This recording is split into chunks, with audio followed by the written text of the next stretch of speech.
Welcome, football fans, to another episode of the Kickstox recap. Unfortunately, my bald partner in crime, James, cannot join us, so you're just going to have to do with me. But we have some great performances to talk about in the Champions League, as well as some abysmal executions. So without further ado, here are the MVPs and LVPs of round 4 in the Champions League.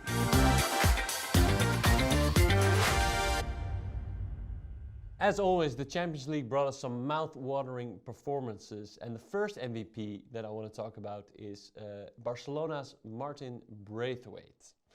Probably not the name you'd expect in the MVP list, but Martin Braithwaite, who's often ridiculed because of his supposed lack of talent and reputable football CV, managed to shut those haters up by scoring 2 goals against Dynamo Kiev, giving himself the name Martin Braithwaite. But not only that, he was also really involved in the attacking play that Barcelona loved to play. So if you look at his stats, besides the 2 goals he scored, he was also really involved in the attacking play that Barcelona loved to play. 10 out of 16 of his accurate passes were in the forward zone, so 63% of his passes were going forward, as well as only 9 out of 28 of his touches were in the opposition's box, meaning he really pulled back from that attacking position to the midfield to help out his teammates and contribute to this play. So let's hope this is not the last we see of Martin Braithwaite and that he can finally prove himself to be Barcelona's fixed number 9. Another big riser this week is a player that makes England and Man City fans' heartbeat a lot faster, the boy from Stockport, Phil Foden. Seeming to struggle in the Premier League, Manchester City comfortably made their way to the next round of the Champions League by beating Olympiacos due to a Phil Foden goal. So Phil Foden, yes, he rose 18% to a price of 9,000, and this was mainly because of the goal, but also because he really showed us why Pep Guardiola loves him so much and why Man City fans love him so much. Phil Foden was constantly in the opposition's box. If you look at his stats, he had 15 touches in Olympiacos' box, really taking him away from that midfield, making those runs into dangerous areas. 5 out of his 6 scoring attempts were inside the box, which means 83%, which is, for a midfielder, that's crazy. Those are striker numbers. Always dangerous, always looking for that goal, getting one in this case as well. And finally, 37 out of 53 of his passes were in the third half of that field. So this is really a player with the mindset to move forward, be attacking, and really make sure that Manchester City scored those goals. So great performance, and Manchester City fans and England fans can be really happy that they have a new wonder boy in their arsenal.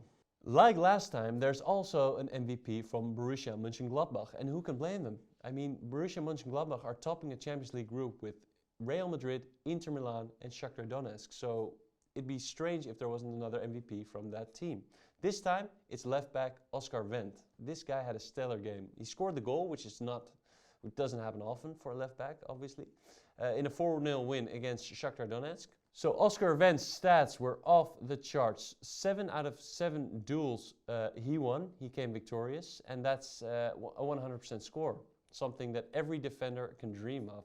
But if you look at his attacking contributions, besides the goal, he was also there with an 83% passing accuracy on that left side. And not to mention, 62 out of 63 of his touches were successful.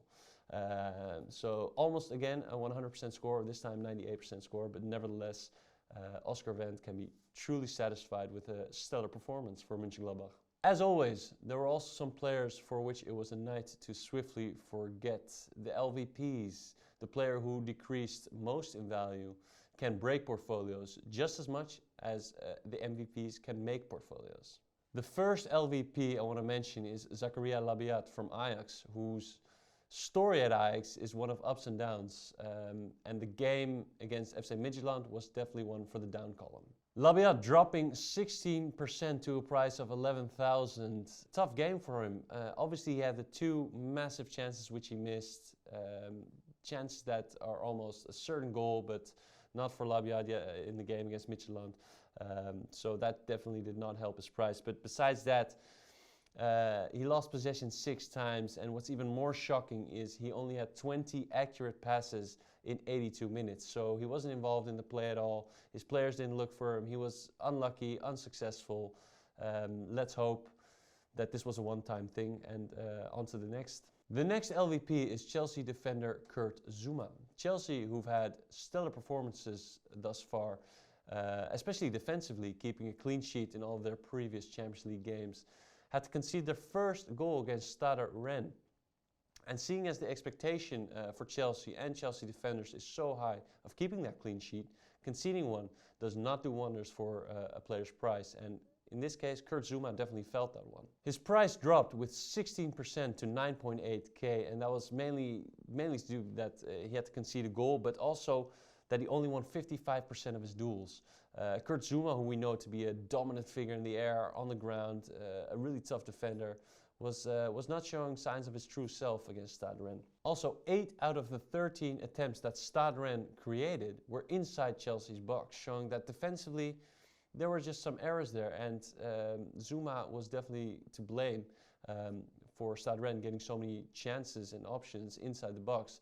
And it's something we're not used to from him and Zouma. And finally, Zouma lost possession 12 times. Usually such a key and pivotal ball passer, giving it to the right color. 12 times was not the case. So Kurt Zouma, hopefully you didn't have him in your portfolio, but if you did, better luck next time. The final LVP of round 4 in the Champions League is maybe not so surprising as you might think, mainly due to his hot-headed temper, and I gotta say his punk rock haircut does not help, but it's Arturo Vidal from Inter Milan. The Inter midfielder got sent off in the 33rd minute after receiving 2 incredibly stupid yellow cards, especially the second one 6 seconds after he received the first one for trying to give the referee a chest bump. So this definitely did not help his price. He dropped with 9.4% to a price of 7,000. The red cards didn't help. In those 33 minutes, Vidal did manage to get some stats, not so impressive, might I add. 1/3 of his duels he won, 33%. Normally so dominant on that midfield with his aggression.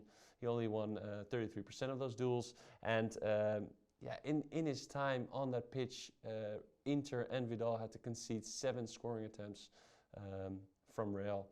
So definitely one to quickly forget for Arturo Vidal, and hopefully he can calm down a little bit for the next match. Of course, we also had a cracking Champions League battle going on with one user emerging victoriously.